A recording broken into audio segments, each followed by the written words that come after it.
అక్కడ గ్రౌటింగ్ ఏదైతే చేయాల్సి ఉండే పని అయిపోయింది.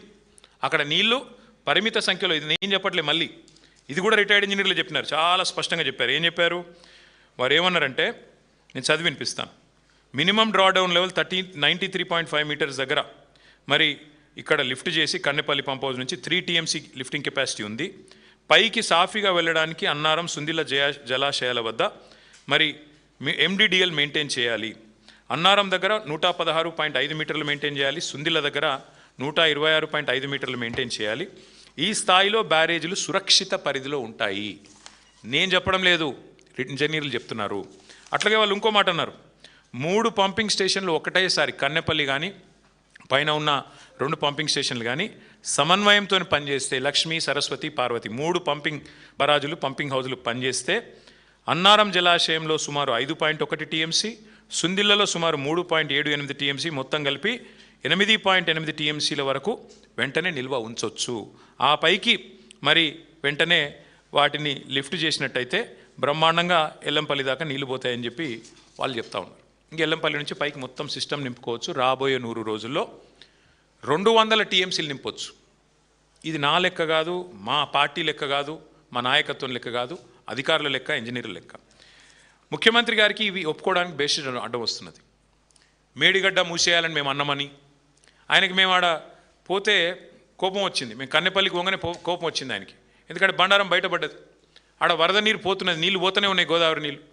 ఎల్నీనో అని చెప్పి తప్పించుకుందాం అనుకున్నాడు. కానీ నీళ్లు కిందికి పోతున్నాయా, సముద్రంలో కుత్తగా పోతున్నాయి. పంపులు చాలు చేయంటే పంపులు చాలు చేసి బంద్ పెట్టిండు. ఆంబోతు లెక్క రంకెలు వేస్తూ ఉన్నాడు. నోటికొచ్చిన బూతులు, నోటికొచ్చిన మాటలు, బుర్ర తక్కువలని, లుచ్చా రాజకీయాలని. నేను ముఖ్యమంత్రి గారిని ఉటంకిస్తూ ఉన్నాను, నేనేం కొత్తగా ఆయన తిట్టట్లేదు. అచ్చోసిన ఆంబోతులాగా ఇవాళ నోటికొచ్చినట్టు రంకెలేస్తూ ఉన్నాడు. ఇక ఆయన మాట్లాడిన మాటల్లో పిచ్చివాగుడు తప్ప, శరామామూలుగా తిట్లు, ఒట్లు తప్ప కొత్తది ఏమీ లేదు. ఇవాళ బండారం అయితే బయటపడ్డది ఈ రాష్ట్ర ప్రభుత్వానికి. ఏంటిది? ఇది కాలం తెచ్చిన కరువు కాదు. నీళ్లు పుష్కలంగా ఉన్నాయి. ఏ పాయింట్లు అయితే నీళ్లు ఉన్నాయో ఆ పాయింట్కి తీసుకుపోయి మరీ చూపెట్టినాం. ఈ రాష్ట్ర రైతులు చూస్తూ ఉన్నారు.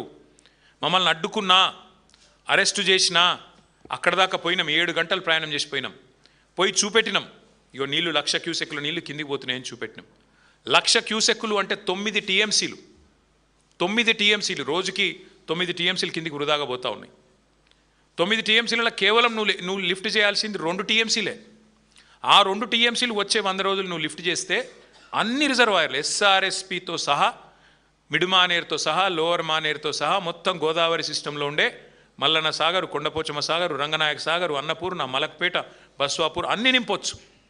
సుభిక్షంగా గోదావరి మీద ఆధారపడ్డ 6-7 జిల్లాల, ఉమ్మడి జిల్లాల రైతాంగం వ్యవసాయం చేసుకోవచ్చు, బ్రహ్మాండంగా పంటలు పండించుకోవచ్చు. కరువుతో నిమిత్తం లేకుండా ఇది చేయవచ్చు. కానీ మీరు ఎట్లా ఉన్నారు రేవంత్ రెడ్డి గారు అంటే, మేడిగడ్డ కొట్టుకపోతుంది అంటాడు. ఏది గేట్లు దించితే, మేము అనలేదు అసలు గేట్లు దించాల్సిన అవసరమే లేదు, కానీ గేట్లు దించితే మేడిగడ్డ కొట్టుకపోతుంది, భద్రాచలం రాముడికి ముప్పు వస్తుందని మాట్లాడుతున్నాడు రేవంత్ రెడ్డి గారు. రేవంత్ రెడ్డి గారికి ఇంకొక విషయం కూడా నేను చెప్తా ఉన్నా, అవగాహన పెంచుకోండి. 2022 జూలై 15 అంటే దాదాపు ఇదే సమయం 4 ఏళ్ల కిందట భయంకరమైన వరద వచ్చింది గోదావరిలో. భయంకరమైన వరద, 500 సంవత్సరాల్లో ఎన్నడూ రానంత వరద, దాదాపు 28.5 లక్షల క్యూసెక్కుల వరద. అంటే దాదాపు 247 TMCలు ఒక ఉప్పెనలాగా ఒకటేసారి 28.5 లక్షల క్యూసెక్కులు. అంటే ఇలా కనబడే 1,00,000 క్యూసెక్కులు కాదు, దానికి 28.5 రెట్లు ఎక్కువ వరద వస్తే కూడా 4 ఏళ్ల కిందట 15 రోజులు వరుసగా వస్తే కూడా మేడిగడ్డ కొట్టుకపోలే. Highest flood in the history, 500 years of history Godavari. వరద వస్తే కూడా మేడిగడ్డ కొట్టుకపోలే, అన్నారంకేం కాలే, సుందిల్లకేం కాలే, బ్రహ్మాండంగా మరి పూర్తి స్థాయిలో తట్టుకొని నిలబడ్డది. అది మేడిగడ్డ కాదు, మేటిగడ్డ అని రుజువు చేసింది. మరి 247 TMCల వరద తట్టుకున్న మేడిగడ్డ కేవలం 9 TMCలు, 1,00,000 క్యూసెక్లే పోతున్నది.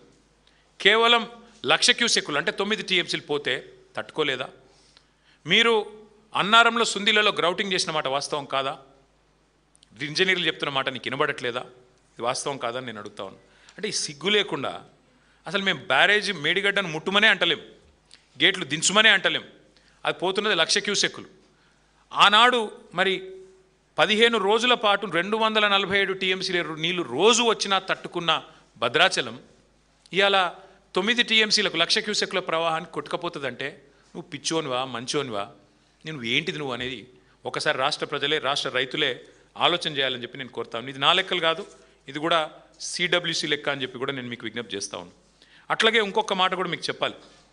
ఇప్పుడు ప్రజల్ని భయపెట్టడానికి, ప్రజల్ని భయభ్రాంతులకు గురి చేయడానికి కాళేశ్వరం మీద శరామామూలుగా బురద జల్లడానికి పనికిమాలిన మాటలు మాట్లాడుతున్నాడు. ఏమంటాడు?